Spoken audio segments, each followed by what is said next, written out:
Hey, so let's talk Metallica Reload. It really sucks for the most part. I have to say the production on this album is incredibly excellent. Like you can hear like the every little nuance, every guitar riff, they sound fantastic. The drums sound fantastic. It is so well produced. It's it is great. It is a great sounding album.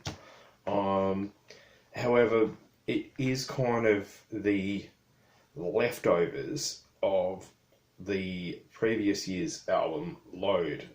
So Metallica spent a few years, recording songs, and they put their best ones on Load. And these guys kind of just, the songs on this album didn't make the cut for Load. And then they came out the year after and they were hastily worked on. So perhaps they didn't meet the cut. Let's go through them and see what we can come up with. The first one is Fuel. It is pop to the max. Like that is such a pop song. Like Fuel, give me fuel, give me fire, etc. The riffs are pretty lazy. It was really popular at the time. In 1998 when it came out as a single, but it sort of goes to show how the state of heavy rock music was at the time, which was quite sad. Anyway, the next song on the album is The Memory Remains. This one's an absolute slammer. Great lyrics, the performance is awesome, the guitar sounds great, the drums are off the charts. There's a cameo singing performance from Marianne Faithfull, and every time I go to see Metallica, everyone, and they play this, like they slam it. And it's awesome because all the fans actually sing the guitar melody bit. And it's like, it blows the roof off the dump. It's funny because who would have thunk that? No, it's really good stuff. Next song on the disc is Devil's Dance. It's nice that Jason Newsted gets to play an intro on a song. That's probably all I have to say about that. They have Unforgiven 2, which I'm not a fan of. I think it's pretty shit. Telecaster B-benders though, those guitars are great. It sounds like someone rocked by the studio that day and dropped in a B-bender Telecaster, and they just knocked that out, and that was it really. It was like, oh yeah, let's just use that. But yeah, if you get a chance to throw down on a B-bender, do it. They're great. Lots of good fun. We'll skip ahead to Better Than You. There's some good jams and yeah, it's fun. It's upbeat. But I think when you hear that this would have been like a good bonus track on like Garage Days or something. It's like minimal effort seems to have been put into it, and it kind of shows when you listen to it now. So yeah, let's hope they they could have done better. Let's skip ahead to Slither, Carp Diem Baby, and Bad Seed, which are the next couple of tracks. And I'd just say skip them. Best thing I can say is on Bad Seed, Jason Newsted does a vocal cameo, which is always fun. He's great. Gotta love the Newsted. And it's tuned to drop C flat, so hey, that's always fun. Yeah. Let's move ahead to Prince Charming. It's a fun song.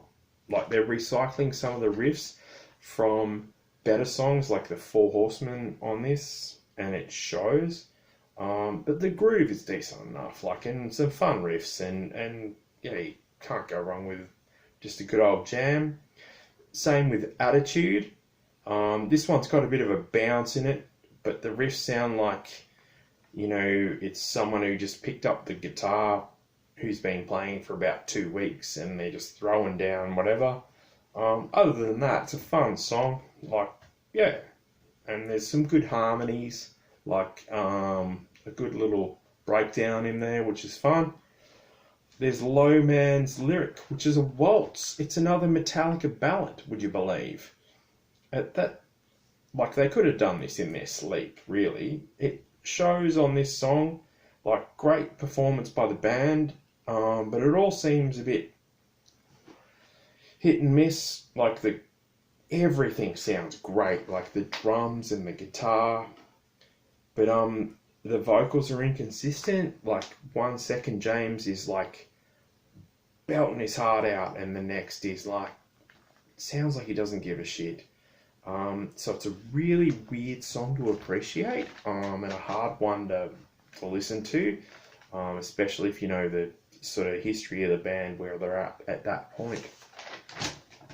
We go to Fixer. This one's not bad. This is the last track on the album.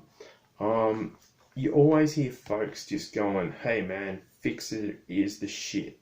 Like, this is dope as it gets, lots of best as reviews and stuff, but I don't think they play it live much. I'm giving it another listen now. It doesn't grab me until about 5 minutes in. There's 30 seconds of some good riffs, but that's about it. The drums are good. Hope that helps.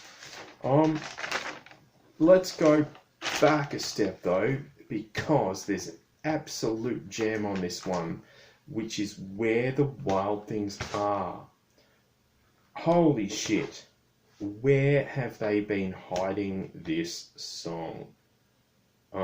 It's really unsettling. It sounds mental, like crazy mental. Like,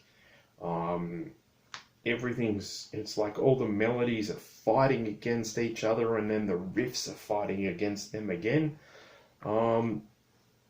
It's got a great beat, and the riffs are just absolutely smashing. And like I said, it's so dissonant, and it's very creative, and the chords and the chorus, it's second to none. It's really good. It's like, this should have been like probably the lead-off single for this album. It is so out there.